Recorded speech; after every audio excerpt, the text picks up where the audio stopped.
Dzai! Welcome back again sa aking channel. My name is Julie and I make videos for skincare, product reviews, and minsan lifestyle. So if bet nyo yan, please make sure to like and subscribe.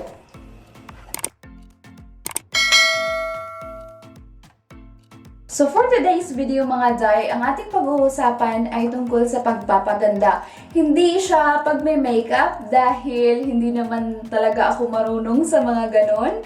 Kahit hanggang ngayon, hindi ko pa rin ma-achieve ang kilay ko. So, pass muna tayo dyan. Doon tayo sa kinahiligan ko and I'm sure na iba sa inyo ay gumagamit ng mga ito. Ito ay yung mga skincare.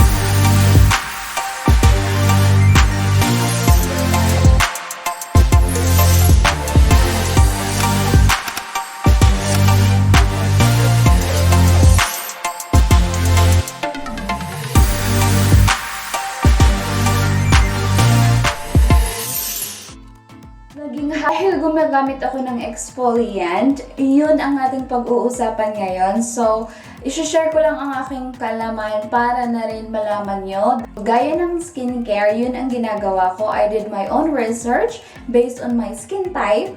And dahil na rin sa mga kaalamang ito, I'm going to share it with you. So, bago tayo malayo sa usapan mga Dzai, ano nga ba itong exfoliation? Tayong mga Dzai, nag-i-exfoliate talaga ang ating mga skin, no, ng natural.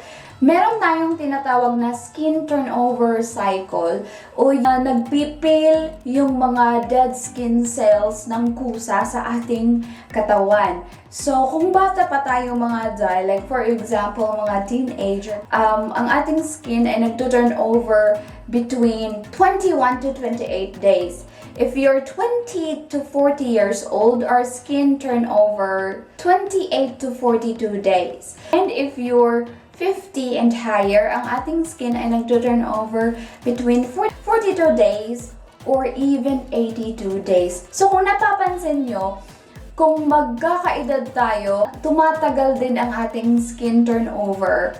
So, dahil dyan, ating mga dead skin cells ay nagbe-build up. It will cause clogging on your pores, signs of aging like fine lines and wrinkles, and rough or dull yung texture ng ating skin. So, yun yung sign na kailangan natin na mag-exfoliate.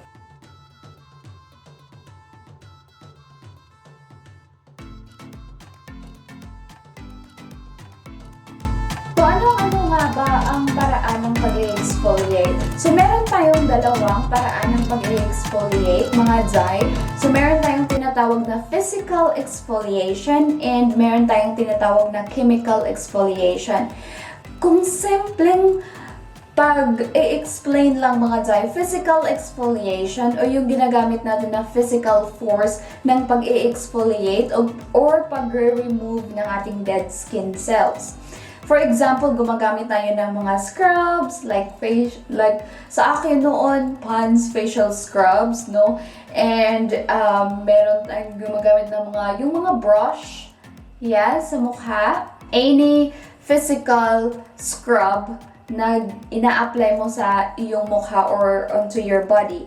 And chemical exfoliation naman is gumagamit tayo ng mga chemical acids or plant-based chemicals na nagre-remove ng ating dead skin cells.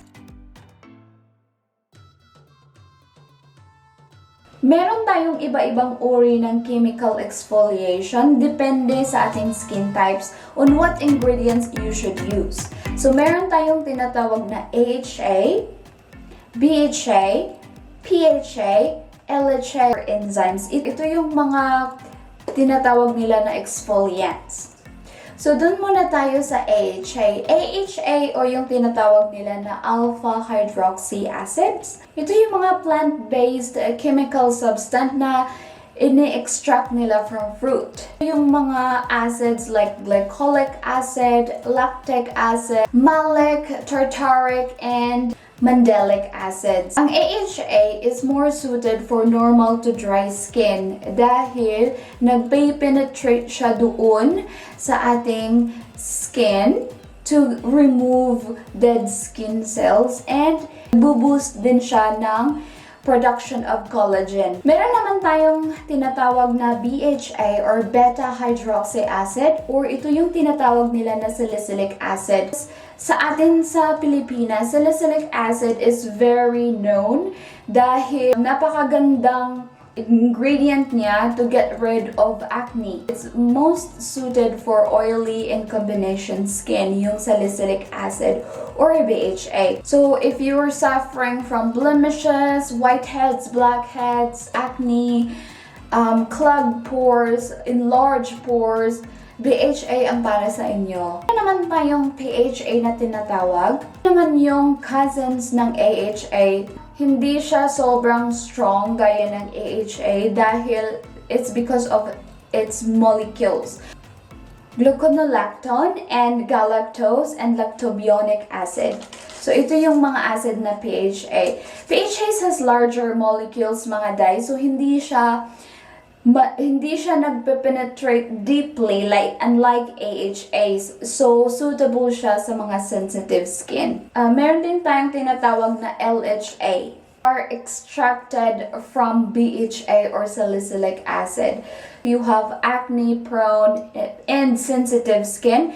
LHA ang para sa inyo. Hindi kayo hiyang sa mga exfoliations, naiirita ang yung mga skin, you can choose an exfoliator na ang ingredient niya are enzymes. Enzymes are also extracted from fruit mga dzai. So if you are irritated to AHAs, BHAs, or PHAs, or LHA, so your last resort are the enzymes because ito yung pinaka-gentle.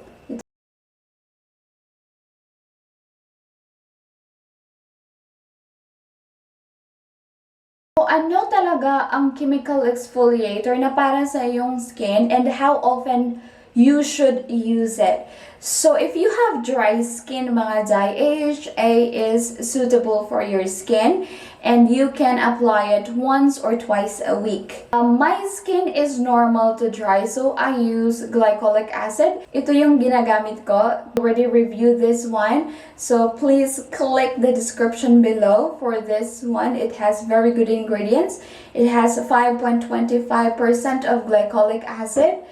If you are dry and then your skin is sensitive mga day, you can use low percentage of AHA or PHA. Dahil pag sensitive ang skin mo mga day, mga low level lang na exfoliant yung kailangan mo dahil mas maiirita yung skin mo pag gumagamit ka ng mga high percentage exfoliators. Pag oily naman ang iyong skin, please avoid any physical exfoliators. Physical exfoliants kasi mga dzai is very harsh po siya sa ating skin. Then if you're not gentle, magtitear po siya. It can cause dryness and you can damage your skin barrier. Yung skin barrier mo is yung nagproprotekta from UV rays, environmental radicals, pollution, and etc. Please avoid any physical exfoliator. You can use the BHA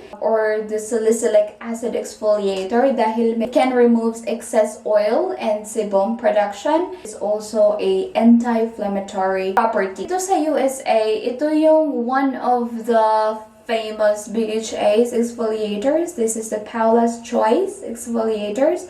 I'm not actually using this one. Ewan ko kung bakit binili ko to. 2% of BHA, so it's very suitable for oily and sensitive skin as well. This is not sponsored mga dzai. Ang daming hype sa exfoliator na to. So I bought this a little lang dahil alam ko na hindi ko naman gagamitin. So I don't know. Hindi ko alam gagawin ko dito. Giveaway? If you're acne prone and sensitive, you can use LHA. Use it once a week. If your skin is very sensitive, mga dayan, you can choose. You can choose ingredients or exfoliators with enzymes. You can exfoliate once every week or once every 2 weeks dahil sensitive nga ang skin mo. If you have more questions, please comment down below. Kung meron pa akong hindi na-discuss, I will do another video kung may mga questions pa kayo. Dahil nga, ini-exfoliate mo ang ating skin mga dzai, you have to wear sunscreen. Especially if you're using AHA because ang con niya, your skin is very sensitive to the UV rays. So you really must have to wear sunscreen. BHAs, LHAs, and enzymes, PHAs, it's fine. But still, you have to use sunscreen mga day. Hindi ibig sabihin na it's safe to not wear sunscreen, especially if you go outside, if you're wearing any skincare mga day, lalo na pag sa atin sa Pilipinas, meron tayong super mga brightening creams, mga anti-aging creams, you really must have to wear sunscreen for that dahil mas nagiging sensitibo ang ating skin pag gumagamit tayo ng mga active ingredients.